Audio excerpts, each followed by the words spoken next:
Hello, my wonderful viewers, and welcome to another episode of Betty Adams Overanalyzes. Today we are looking at Season 1, Episode 5 of the Clone Wars, and this episode starts out with something that is famous for not being in cartoons, and that is episode continuity, where the thing that happened last episode actually directly affects this episode if the episodes are not part of a two-episode arc.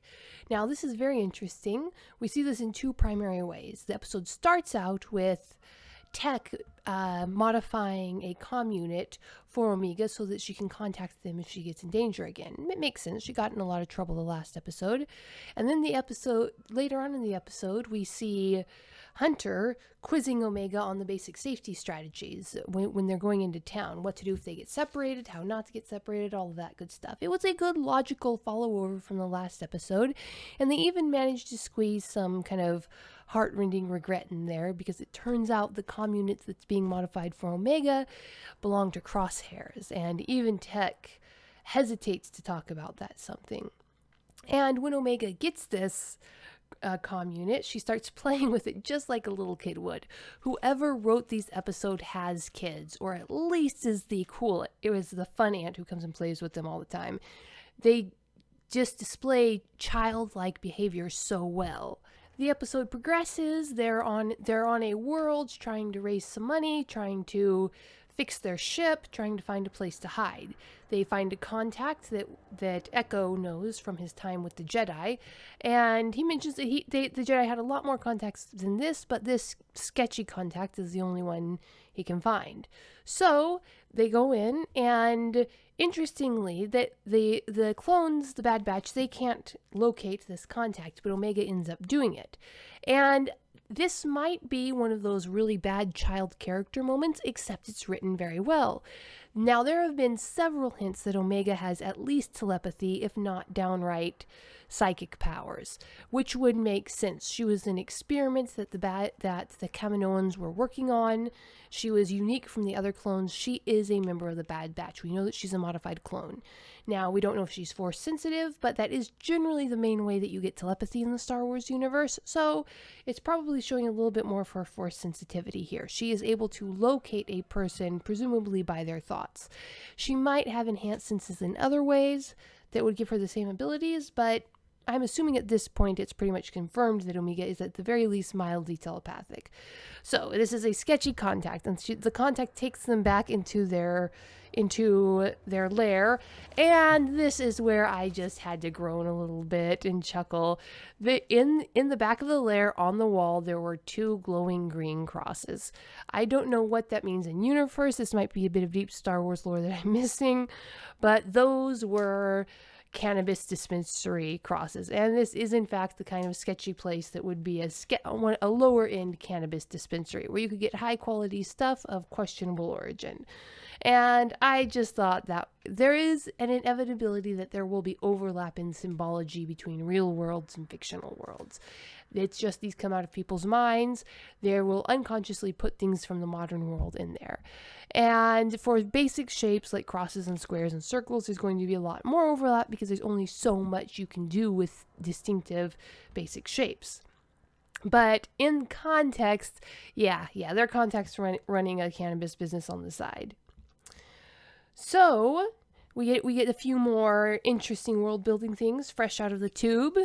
Fresh off is an in-universe change for fresh off the boat. And then you get the gem of the show, the growing relationship between Omega and the other Bad Batch clones, specifically that growing relationship between her and Wrecker. Wrecker clearly loves Omega, and Omega is bringing him out of his niche in the Bad Batch. As long as he was just serving the Republic, going on missions for the Bad Batch, it kept all the clones stunted.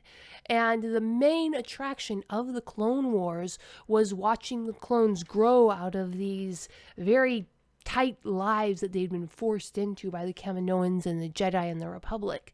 And we're getting to watch that, but on a much more personal scale over time. Because remember the episodes, there were a couple different episodes where the clones had to kind of randomly adopt kids for a day. And when the episodes had to end and the clones went off on their own, their own thing and left the kids because that was the natural course of the Clone Wars. But with this show, we're getting that itch scratched. We're getting to watch the relationship develop over time. And I don't know, it's because the contrast between Hunter's emotional maturity and Wrecker's and emotional maturity is so great. It seems like we're getting more growth in Wrecker than we are even in Hunter.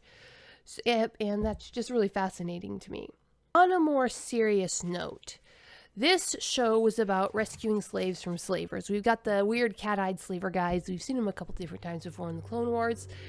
And Omega really doesn't seem to understand the concept of slavery, and so they kind of have to explain it to her. And I found it very, very interesting. Now, the clones, of course, being creatures of the Republic, soundly condemn the idea of slavery. And yet, when you think about it, they were grown, bought, and sold and forced into these situations that pretty much was a form of slavery. Eventually they would get to retire, yes, but they were shot if they defected. And these clones, they were bought and sold, just like the slaves were, and put into probably much more dangerous situations than these commercial slaves would be. And yet it doesn't seem to occur to any of them to make that connection. Now, it does occur to me to wonder if the writers were deliberately making that connection, if that's going to come up again, if that's going to be a running theme in the Bad Batch, facing the reality of the horrible things that the Republic did with to and for the clones.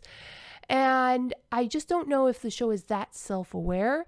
Given the quality of the writing so far, I think it might be, and I'd be very interested to follow that conversation if the show wants to have it, just looking at how wrong it was to create an entire class of people to fight your wars for you. And of course, then you get the main plot twist, and I have to say, I did not see the main plot twist coming. I am usually pretty good at spotting those things as they happen, and it was a pleasant surprise to be surprised like that. These writers are clever. And then, of course, you have the question, is that the same creature that we saw in episode 5? I think it was. The numbering of the older videos gets my brain all mixed up. Anyway, is that the same creature we saw? I don't think so, and it kind of makes me wonder if we're going to see this creature again, and if the Bad Batch is going to liberate that creature from her incarceration. So, because after all, she is being taken into captivity as well. Even if she's not a sapient being, then they might end up freeing her. So that's just an interesting possibility. All in all, this was a fun episode, and I'm sorry I've been so far behind on these episodes. I'm going to be honest here. I am enjoying the show. It is well written, but right now I have other irons in the fire. I'm getting ready to do my second book. I've got some other projects going right now. I just commissioned the cover for my second book. I'm trying to hire someone to do an animatic for one of my stories, and reviewing this show has just kind of fallen by the wayside. Not watching it, but reviewing it certainly has. Mainly that's because of this awesome new manga. I'm sure you've seen all my Kaiju number 8 videos. But anyway, sorry if these things are a week or two late. I'm going to try to get them up consistently on Friday. We'll see how that happens. It definitely not going to happen for a couple of weeks. But that is my review of The Bad Batch, episode 5. Peace out, my wonderful viewers.